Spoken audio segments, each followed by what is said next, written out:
ତାର କାର୍ଯ୍ୟକ୍ରମ ତାକୁ ଆମେ କେମିତି ଭଲସେ ବୁଝିବା କରିଲେ ଭଲସେ ବୁଝିବା।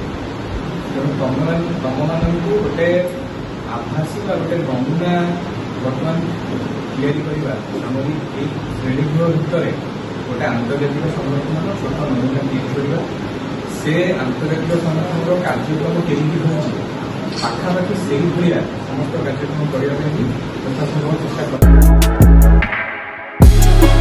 ଶିକ୍ଷାର୍ଥୀ ମହୋଦୟ ଉପସ୍ଥିତ ସମସ୍ତ ଶିକ୍ଷକ ଶିକ୍ଷୟିତ୍ରୀବୃନ୍ଦ, ସିମୁନ୍ର ସମସ୍ତ ସଦସ୍ୟ ରାଷ୍ଟ୍ରର ପ୍ରତିନିଧିଗଣ, ମୁଁ ଶୁଭମ ସେଠୀ ସିମୁନ୍ର ଆୟୋଜକ ରାଷ୍ଟ୍ର ଭାରତର ପ୍ରତିନିଧି ଭାବେ ସମସ୍ତ ସଭ୍ୟ ରାଷ୍ଟ୍ରର ପ୍ରତିନିଧିମାନଙ୍କୁ ଏହି ସିମୁନ୍ର ସାଧାରଣ ସଭାରେ ପ୍ରଥମ ଅଧିବେଶନକୁ ହୃଦୟରୁ ସ୍ୱାଗତ କରୁଛି।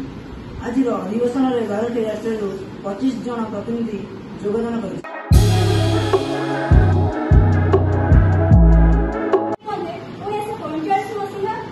ଅକ୍ଟୋବର 24 ତାରିଖରେ ଜନ୍ମଲାଭ କଲା ସଂଯୁକ୍ତ ରାଷ୍ଟ୍ର ବା ୟୁନାଇଟେଡ୍ ନେସନ୍।